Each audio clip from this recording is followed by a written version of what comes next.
Good morning, and welcome to our 12th Hans Christian Andersen storytelling shows for this remarkable and unusual summer.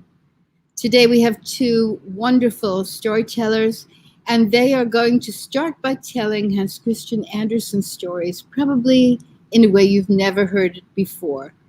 So I'm very delighted to have here Ed Stivender and Rita Auerbach. And first comes Ed. Ed Stivender lives in Philadelphia. He's been telling stories for a very, very long time. And he has managed to bring together mime. La, la, la, la, la. Um, he loves to appear in unexpected ways. But Ed is loved by storytellers and family audiences of all ages and adults for his great humor, spirituality, and brilliant performance. Ed Stivender. Thank you, Laura. This is a story by Hans Christian Andersen called The Shepherdess and the Chimney Sweep. Have you ever seen one of those cabinets, those old cabinets, where the wood is dark with age and that doesn't have a spot on it that isn't carved, so that the whole thing looks like a mass of vines and twirls? Well, there stood once in a parlor just such an heirloom that had been in the family for 4 generations. From top to bottom were tulips and roses. Everywhere there were curlicues, and little deers with numerous antlers peeped out through them. But the most amazing figure was in the center panel. It was a man with a long beard who had little horns sticking out of his head and the legs of a goat. He had a grin on his face. You could hardly call it a smile. He looked so funny that the children who lived in the home called him Mr. Goat-legged Field Marshal, Major General, Private War Sergeant, because it was so difficult to say, even for a grown-up. And they knew of no one, either living or carved, who could boast of such a fine title. From his cabinet, he always was staring straight across the room at a little table beneath a mirror, for on that table was the loveliest little porcelain shepherdess. Her skirt was pinned up with a red rose. On her feet were golden shoes. On her head she had a golden hat. In her hand she had a shepherd's crook. Oh, she was beautiful.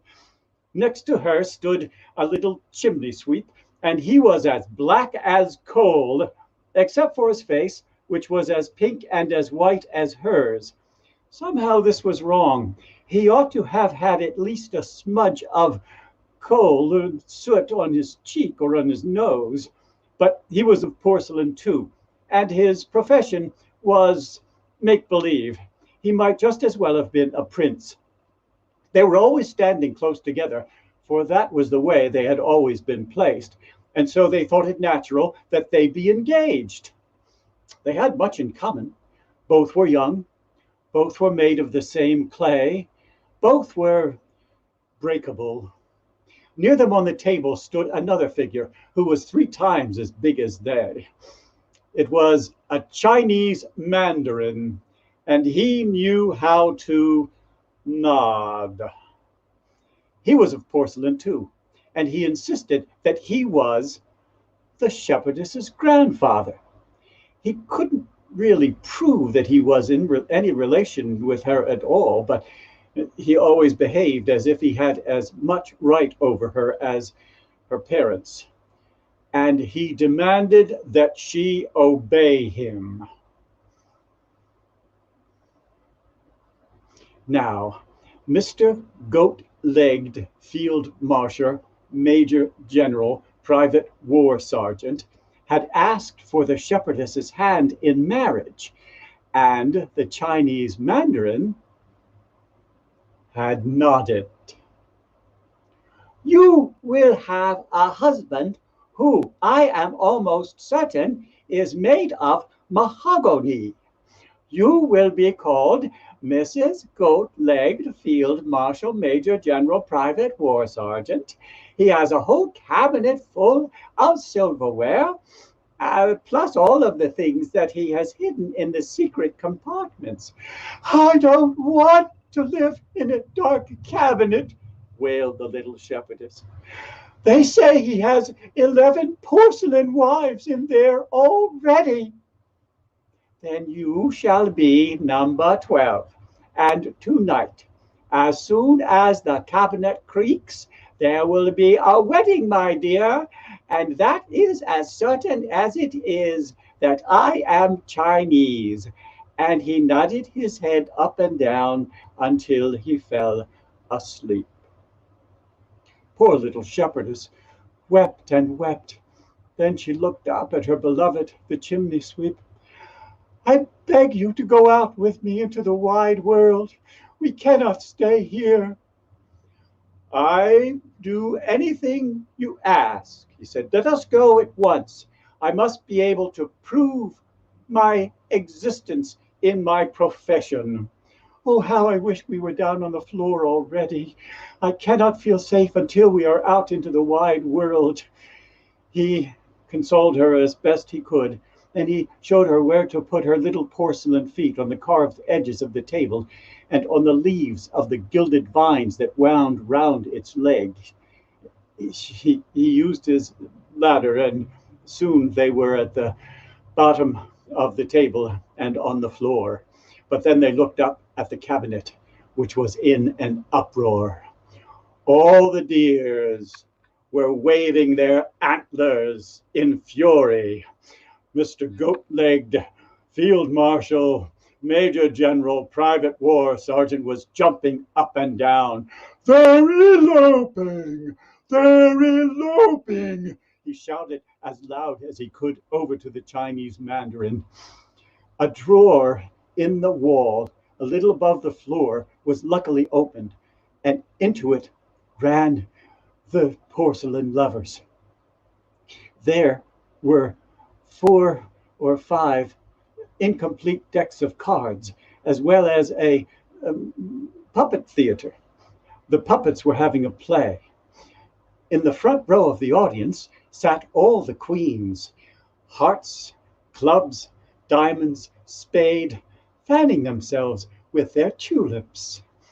Behind them were the jacks, looking both above and below the ladies in front, because they had heads at both ends, exactly as they always do in a deck of cards. The play was about 2 lovers who weren't allowed to be together, and it reminded the poor little shepherdess of her own situation, that she cried and cried. I cannot bear it. We must get out of here. When they were back on the floor again, the Chinese Mandarin was awake. He was nodding his head and rocking back and forth with his whole body, which was rounded at the bottom because he had no legs. Oh, here comes the old Mandarin, said the shepherdess, and she fell on her little porcelain knees because she was so upset. I have an idea, said the chimney sweep. Let us climb down into the potpourri jar in the corner. There we will be with lavender and roses, and we can throw salt in the eyes of anyone who comes. Oh, it won't do.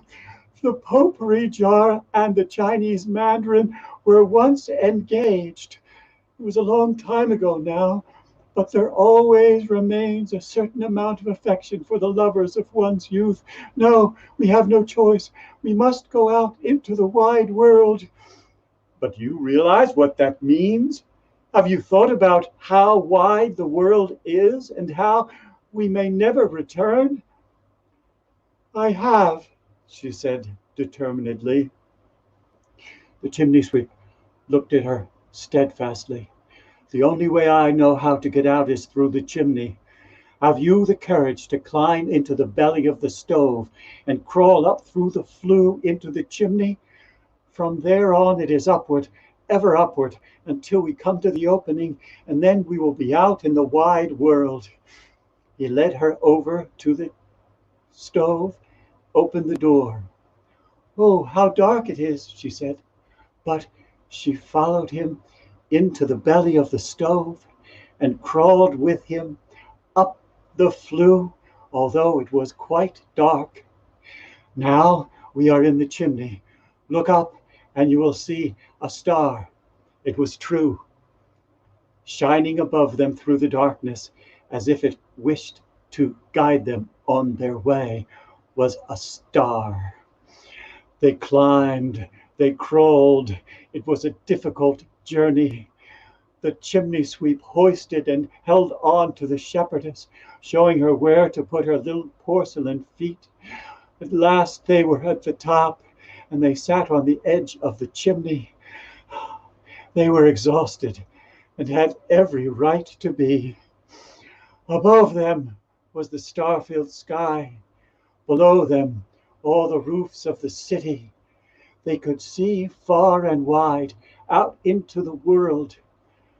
The poor little shepherdess had never imagined how big the wide world was. She put her head on the chimney sweep's shoulder and cried so hard that the gold in her waistband began to chip. "It is far too much. I cannot bear it. The world is much too big. I wish I were back on the table beneath the mirror, and I can never be happy again until I am. I followed you out into the wide world, and now you must take me home, if you care for me at all." The chimney sweep tried to reason with her.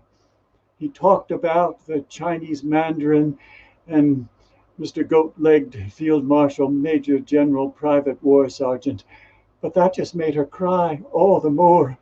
Finally, she kissed him, and he could only obey her. They went back down through the chimney with great difficulty, crawled through the flue and into the belly of the stove. There they peeped out through the door to see what was going on in the parlor. Not a sound came from the room. Mr. Goat-legged Field Marshal, Major General, Private War Sergeant, was standing where he always did, deep in thought. In the middle of the floor lay the Chinese Mandarin. He had fallen off the table when he tried to follow them. Now he was in 3 pieces, and his head had rolled under a table. "Oh, how horrible! Old grandfather is broken, and it's all our fault. I shan't live through it." "He can be glued," said the chimney sweep. "All he needs is to be glued and for a rivet to be put into his neck, and he will be able to say just as many nasty things as he ever had before." "Do you really think so?" They climbed back onto the table and stood where they had been before. "Well, this is as far as we ever got. We could have saved ourselves a lot of trouble. Do you think it will be expensive to have grandfather put back together?" And so grandfather was glued, and a rivet was put in his neck, and he was as good as new, except for one thing. He couldn't nod. "Well, you seem to think so much more highly of yourself since you have been broken," said Mr. Goat-legged Field Marshal, Major General, Private War Sergeant. "I can't understand why anyone would be proud of being glued. Am I to have her or not?" The chimney sweep and the shepherdess looked pitifully at the Chinese Mandarin. They were so terrified that he would nod. But he couldn't nod. And he didn't want to explain to a stranger how he had a rivet in his neck and would never be able to nod again. So the young porcelain lovers stayed together. They blessed the rivet in grandfather's neck and loved each other until the day they broke.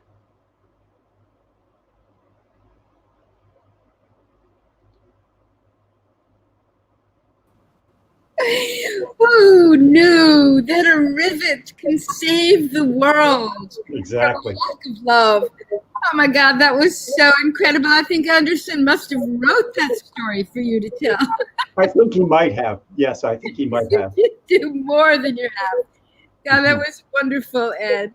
Thank you, Laura. Oh my goodness. Thank you. My pleasure.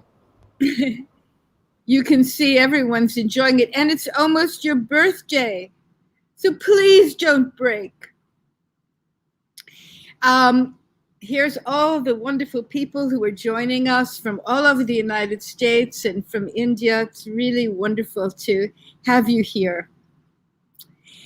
I would like to introduce our next storyteller who has done a great deal for the Hans Christian Andersen Storytelling Center over the years, including telling stories.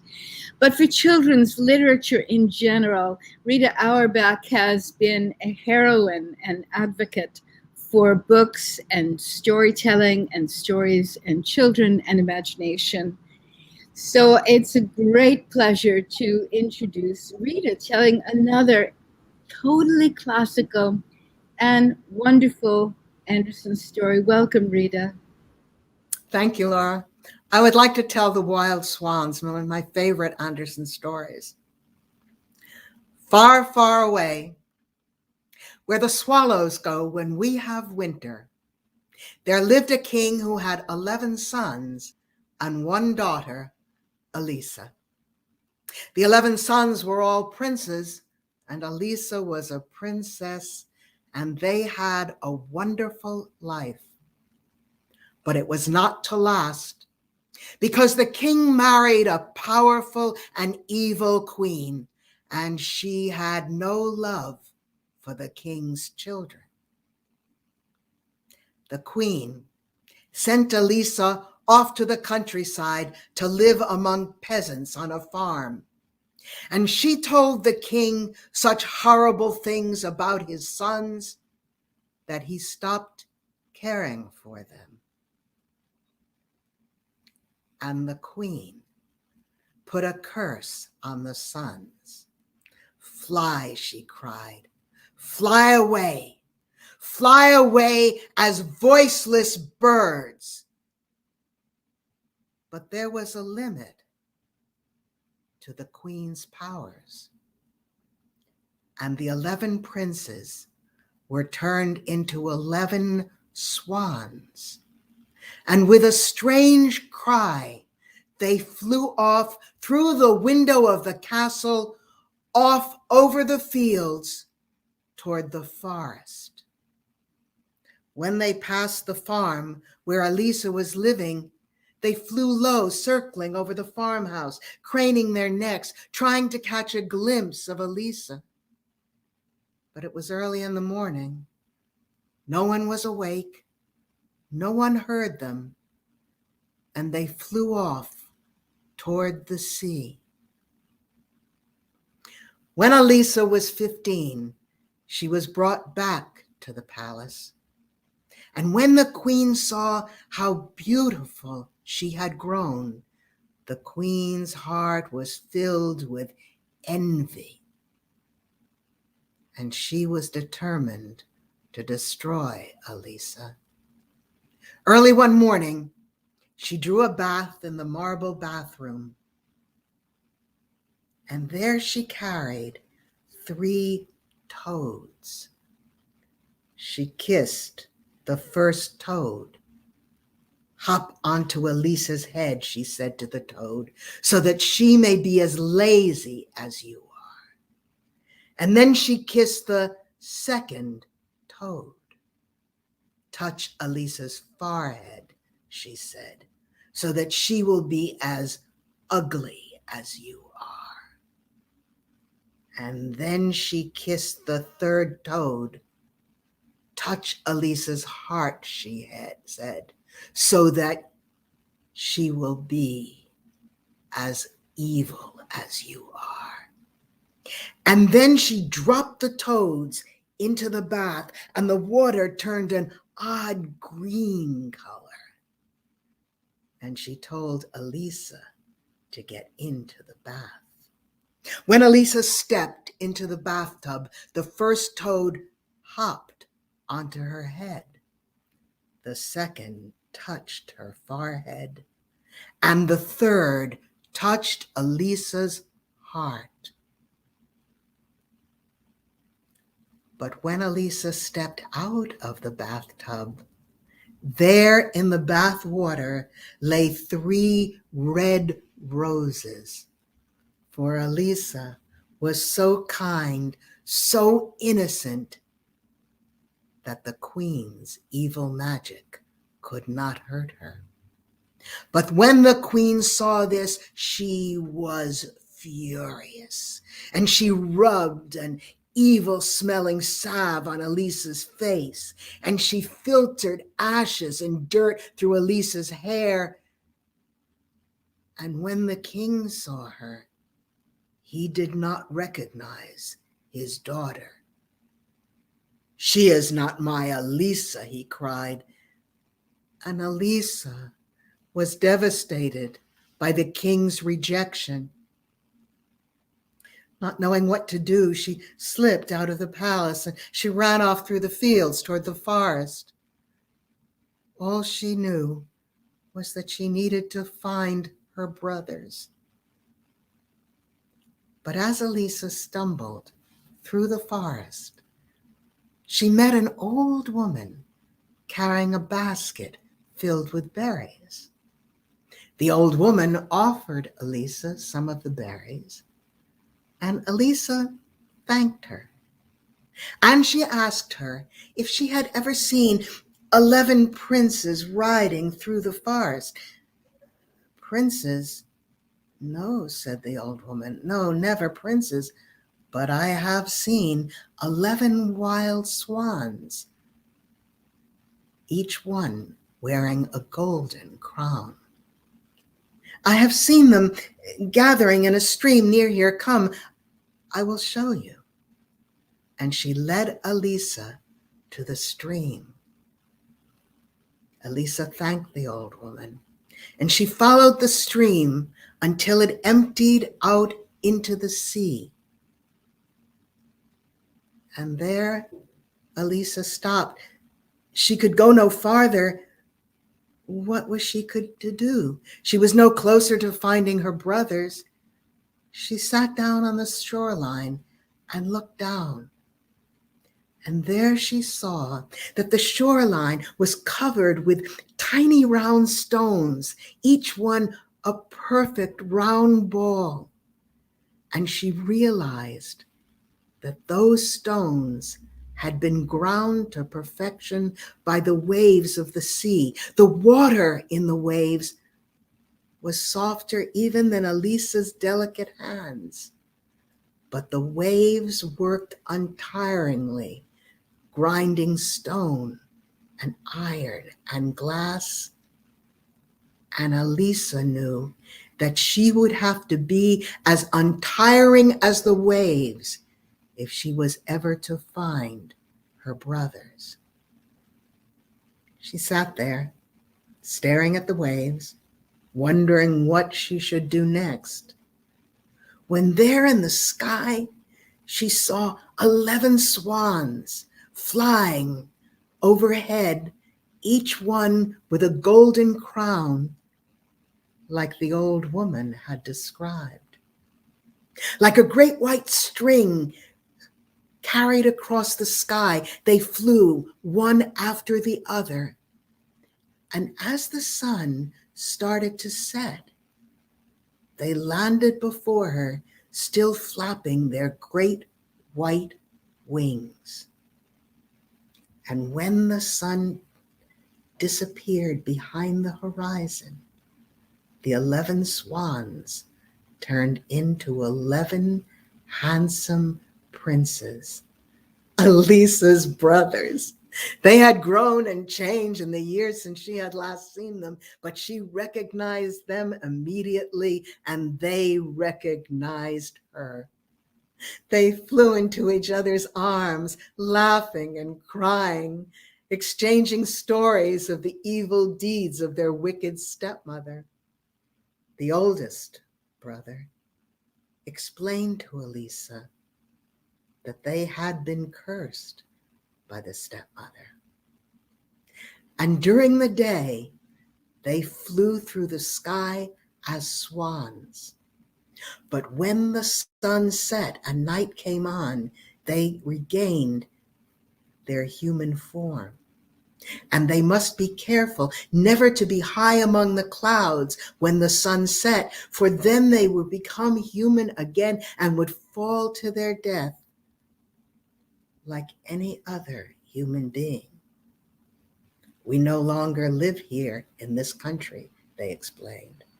Now we live in a land across the sea, and the sea is vast. The flight from there to here is long, and we only dare try every summer during the longest days of the year. Now we must return to our new home, explained the oldest brother. But we must take you with us. I know that as a man on land, my hands, my arms are strong enough to carry you.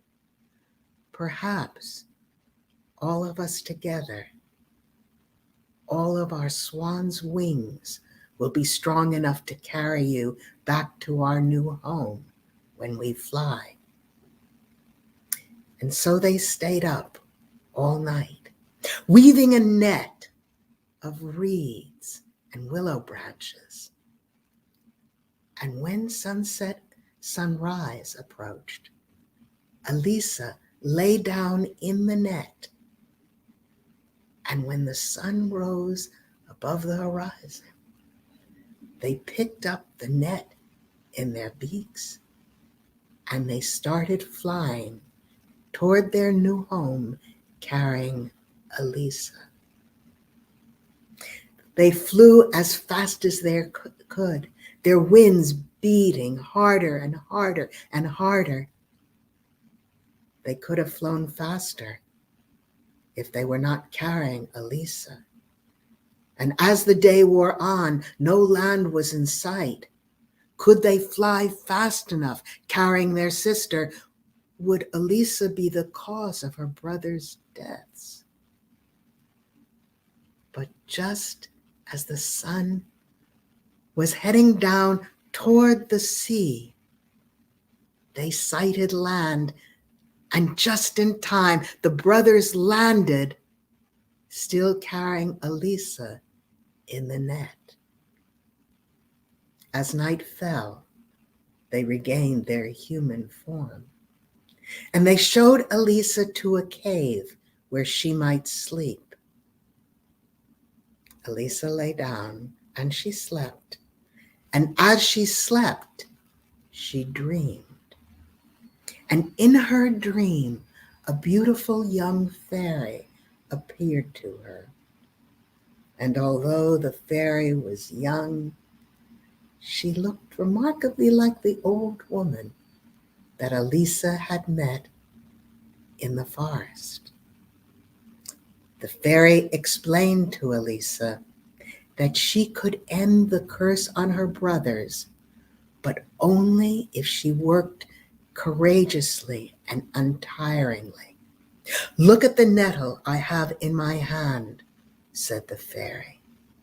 "You must pick nettles like this, though they will burn your hands and scar your arms. And then you must stamp on these nettles with your bare feet. And from the nettles, you must twine thread with which to knit 11 long-sleeved shirts. If you can throw these shirts over the 11 swans, the spell will be broken and your brothers will be returned to you. But from the moment you begin to speak, to weave, you must not speak, said the fairy. You must not utter a word. For if you do, that word will be like a knife in your brothers' hearts, and they will die. Start your work. Do not speak. Remember. And the fairy touched Elisa with the nettle, and it felt like fire. And Elisa awoke. From the moment she awoke, she began her work. She picked the nettles with her hands, even though they burned and hurt. And then she stamped on them with her bare feet until they had the texture of flax. And from that flax, she twined thread and she started to knit the 11 shirts. By the end of her first day, she had completed 1 shirt.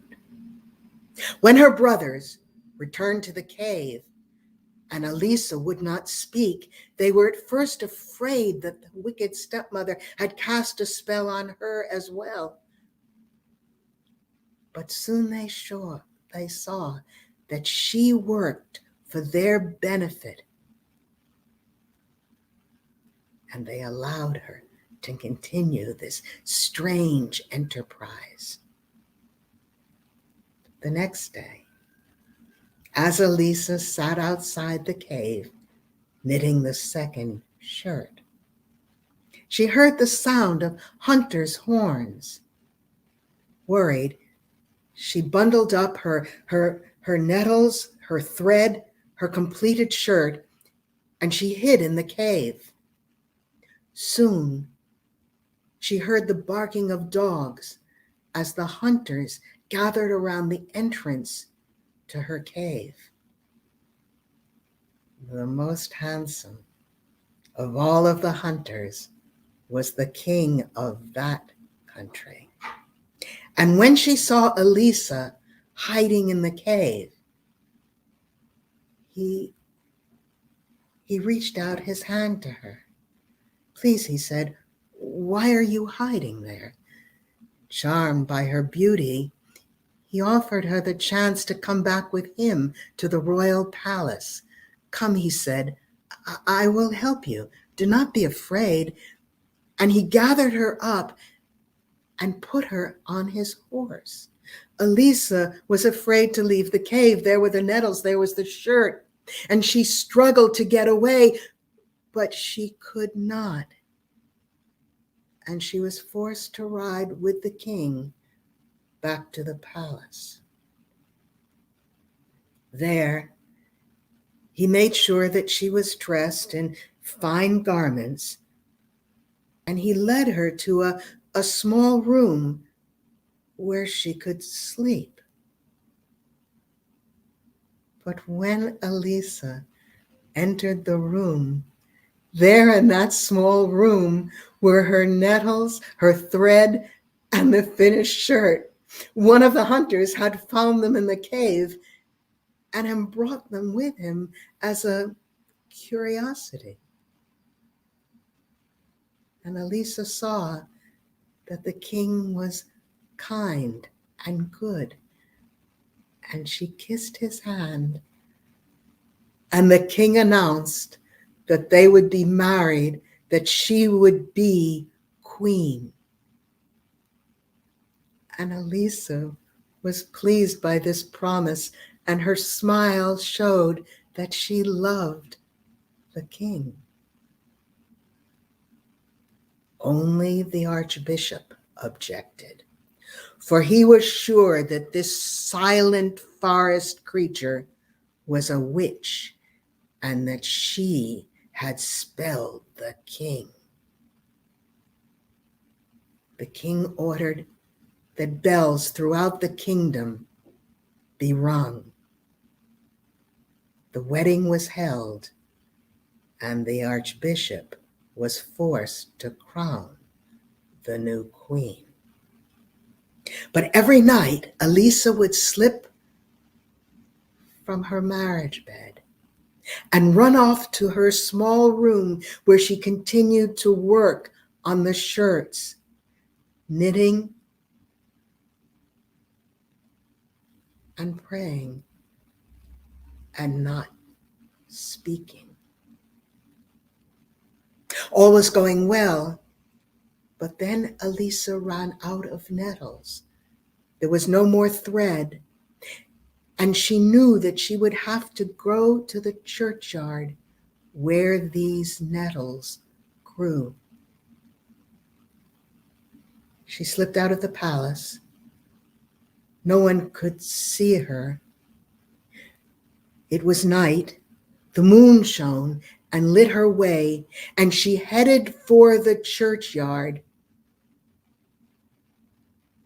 But the archbishop saw her. And when she entered the churchyard, there on one of the tombs sat a group of Lamias, horrible monsters with the bodies of snakes and the faces of women. Elisa was terrified. She said her prayers, but she knew that she must be tireless. And she walked past the Lamias, who glared at her. But they did not hurt her. She gathered more nettles, and she hurried back to the palace. But the archbishop was sure now that she must be a witch. And when the king next came to confession, the archbishop told him what he had seen, what he feared. The king could not believe evil of his new queen. But that night, he and the archbishop followed Elisa when she slipped out of their bed, when she headed toward the room, and the king watched as Elisa knit yet more shirts. Now Elisa had finished 10 shirts. She only needed one more to break the spell on her brothers. But again, she was out of thread, out of nettles, and again she must go to the churchyard. The king and the archbishop followed her, and the king watched as she headed past the Lamias. And now he feared that his queen had come to have affairs with these hateful creatures.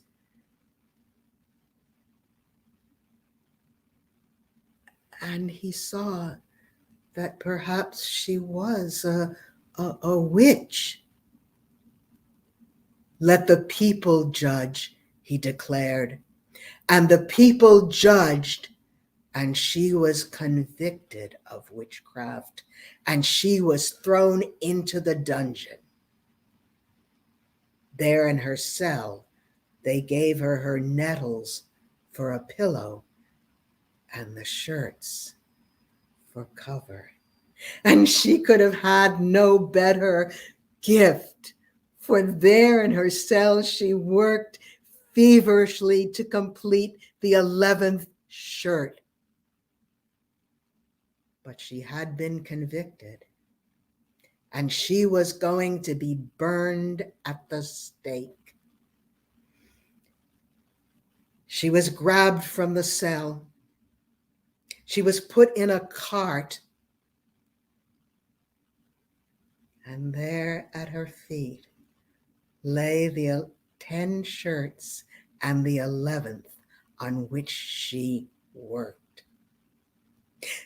The cart was drawn toward the stake where she would be burned.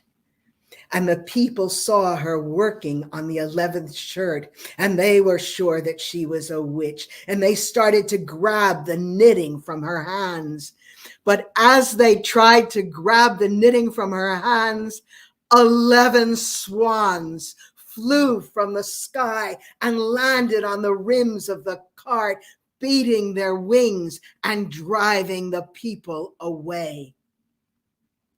Desperately, Elisa threw the 11 shirts onto the backs of the 11 swans, and the swans turned into 11 handsome princes. Only the youngest still had one swan's wing, for Elisa had not been able to finish the last sleeve. But now she thought, now I dare speak. And she cried out, I am innocent. And the 11 princes called out, she is innocent. And the eldest prince explained to the king about the evil stepmother and the spell under which they had lived. And as he spoke, the perfume of roses filled the air. For every piece of wood that had been gathered at the stake to burn Elisa, every piece of wood turned into a beautiful, fragrant red rose. And on top of the pile gleamed one white rose, which shone like a star. Bells throughout the kingdom began to sound. Flocks of birds flew into the sky. And you, my listeners, have never seen a more joyful parade than the one with Elisa, the 11 princes, and the king now made as they headed back to the royal palace. The Wild Swans.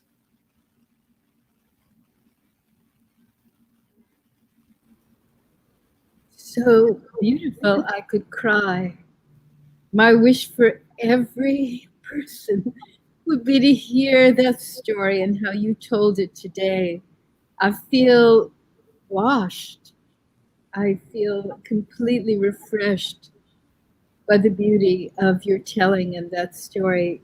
Thank you so much. I think we need stories like this, and particularly our children need stories like this to know about the untiring waves of compassion that can change everything.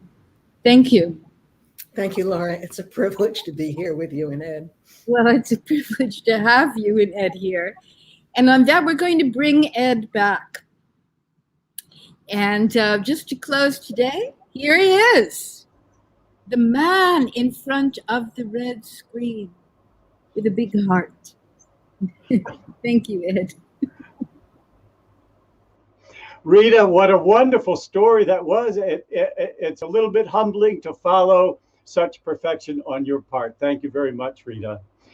There's a movie out now called The Green Knight. Here's a story that is a similar plot.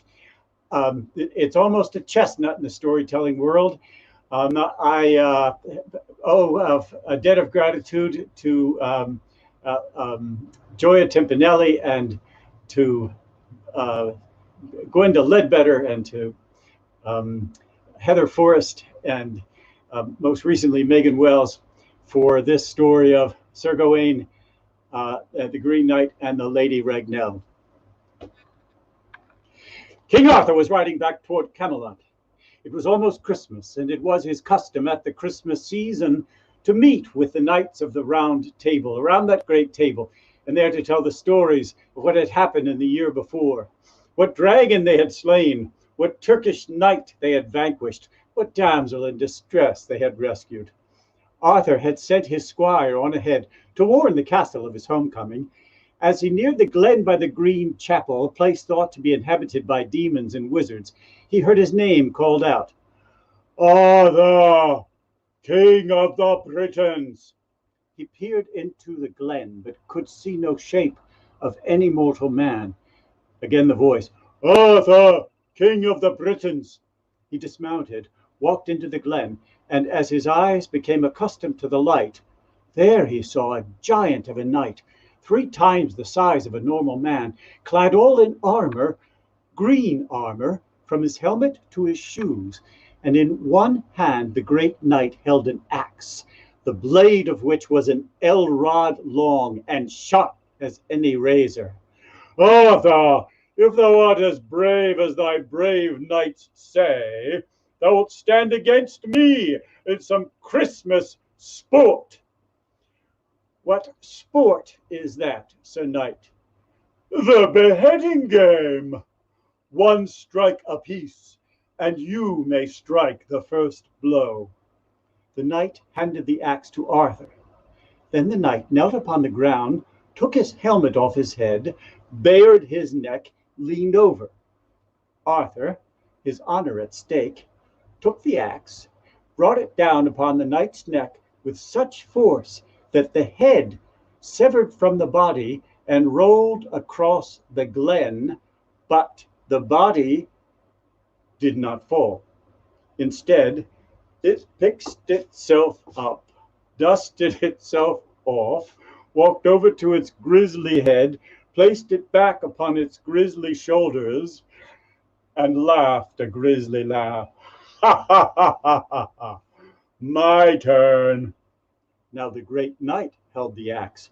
Arthur, his honor at stake, knelt upon the ground, took his helmet off his head, bared his neck, and listened as the axe whistled through the air, but stopped before it touched his neck. Ha ha ha ha! Arthur, thou art too easy a prey. Rise, I'll give thee respite and a riddle.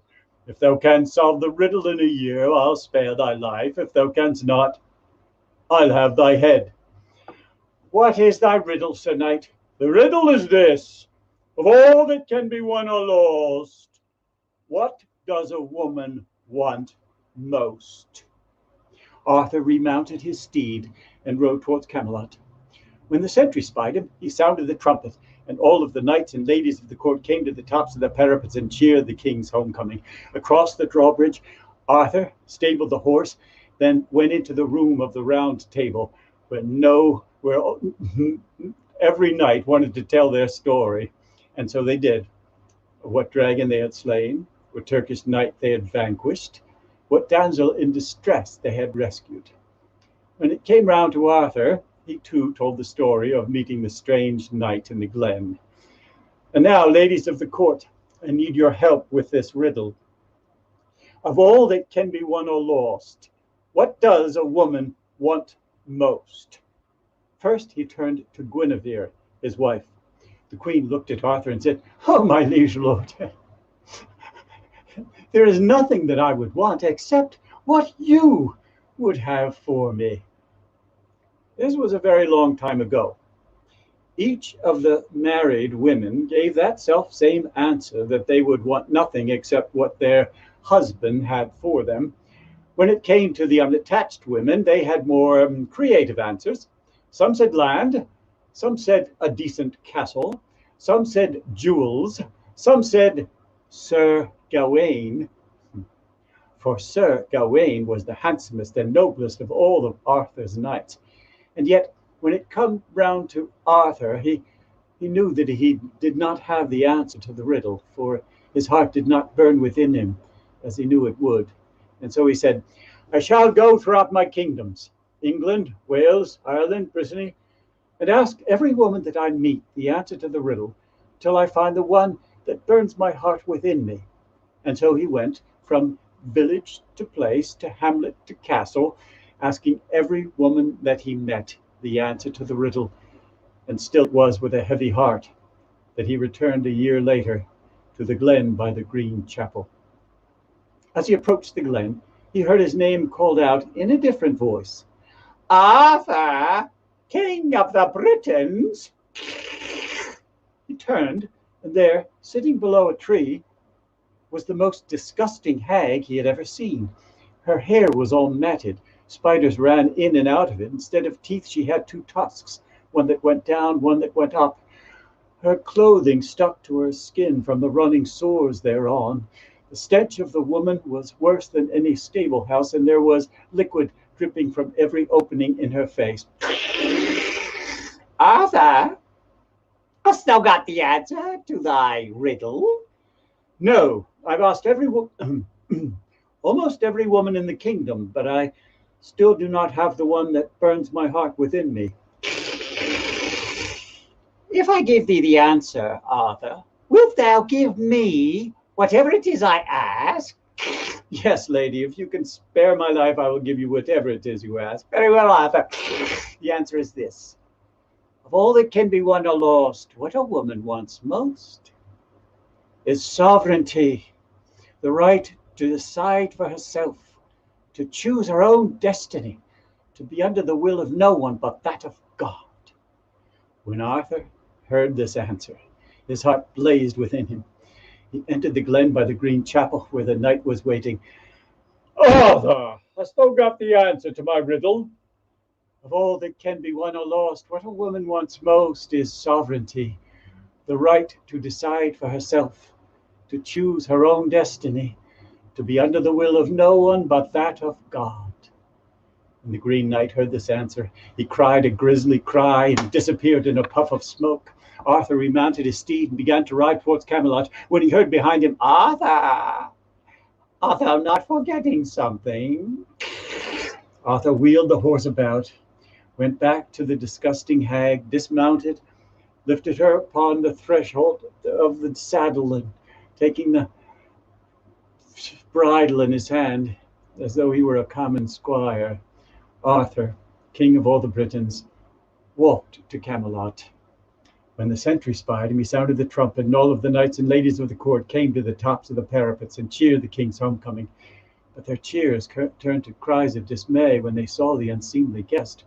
Across the drawbridge, Arthur helped the lady down from the horse, and then with the lady on his arm, he went into the room of the round table where no knight would speak before he explained the strange guest.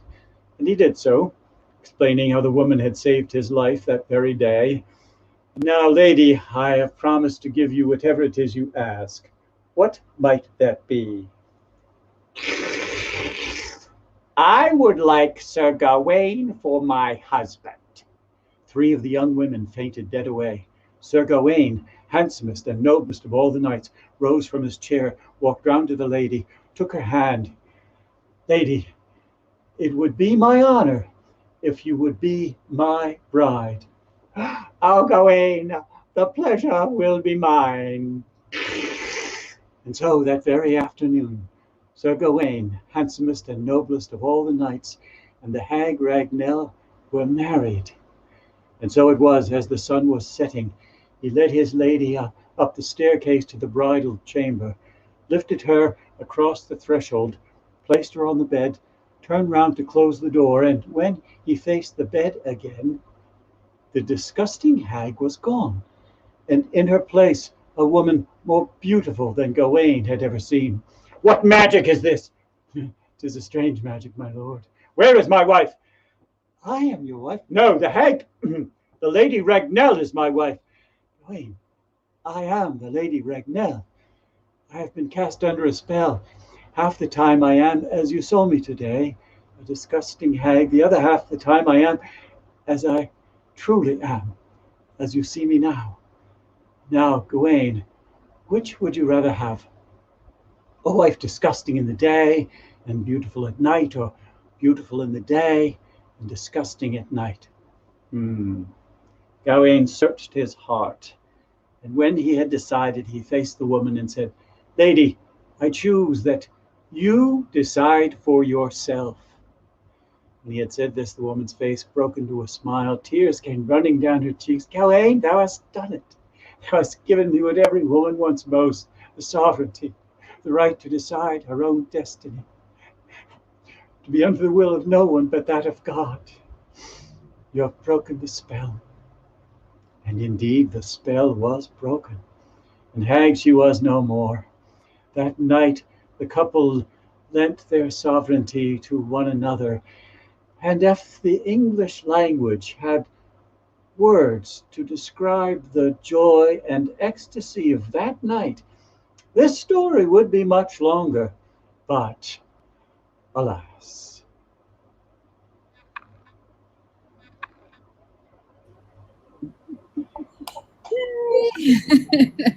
Thank you.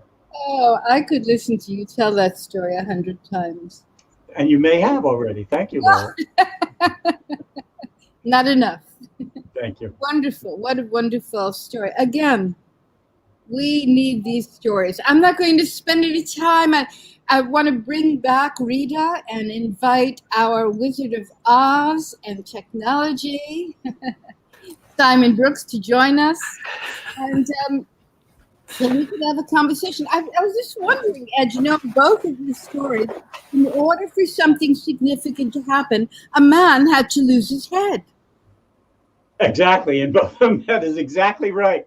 Laws of head in both stories. Yes, I think there might be a lesson there for the Me Too movement. I'm not sure, though.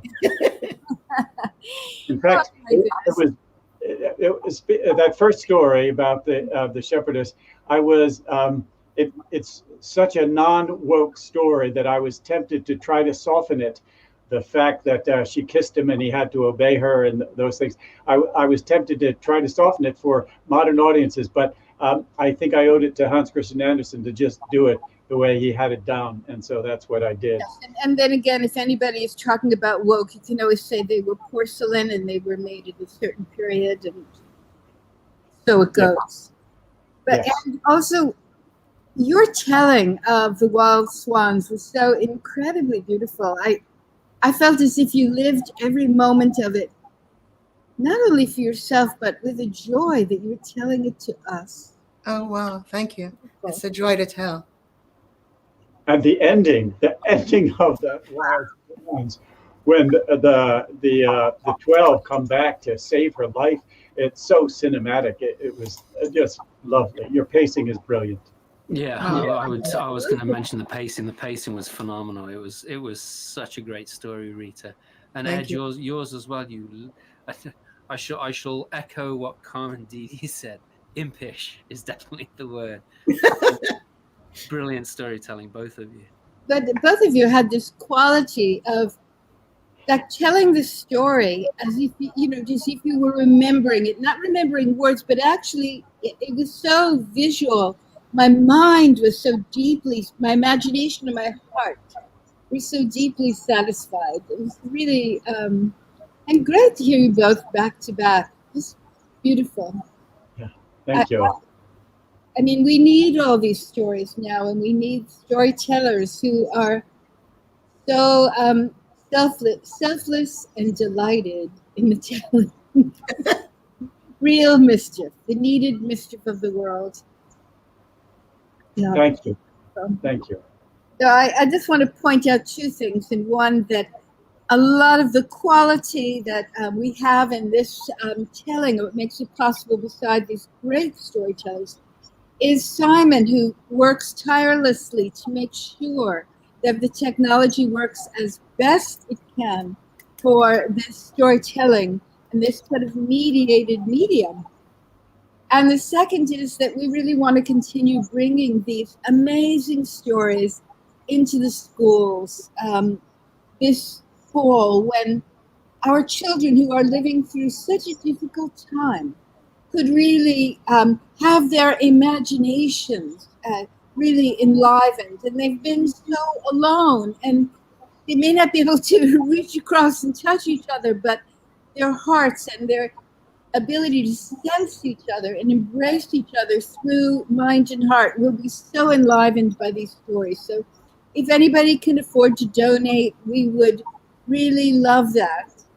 Thank you very much. And to the Hans Christian Andersen Storytelling Center for allowing us to continue, even though we're not in the park, and bringing together these sort of magical combinations of storytellers. Really, it's really wonderful. And is there a last thing you'd like to tell us before you leave for today? No. Oh, yes. Thanks to Megan Hicks in Rose Valley, Pennsylvania. I'll be doing my first live show on September 11th at Megan Hicks's House Concert Series. And you can find out more about that by looking up Megan Hicks or my website. Wonderful. But that's my first live show in a while. Yeah, and if you can imagine what it's like to hear these tellers, on the screen, really, I mean, we're so unused to it. You're going to have to bring your car seats along because it's so powerful to hear Ed or Rita live. And Rita, is there anything that you would like to say before we close? No, just thank you for this series that you've organized so beautifully in the face of unexpected limitations. Well, it's actually a great pleasure. And Simon, what would you like to say? Our beautiful Simon. Well, I would just like to say thank you all for being here. We both really appreciate it.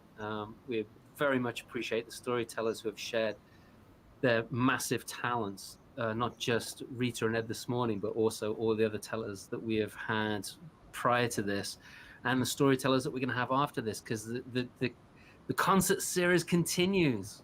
We're not done with it yet. We may not be able to do it live, but we are still doing it virtually online. So please do stay tuned. And once again, it really does help if you can donate to this. It's a free event, but if you can make a donation to the Hans Christian Andersen Storytelling Center in New York, that would be wonderful. Thanks for being here.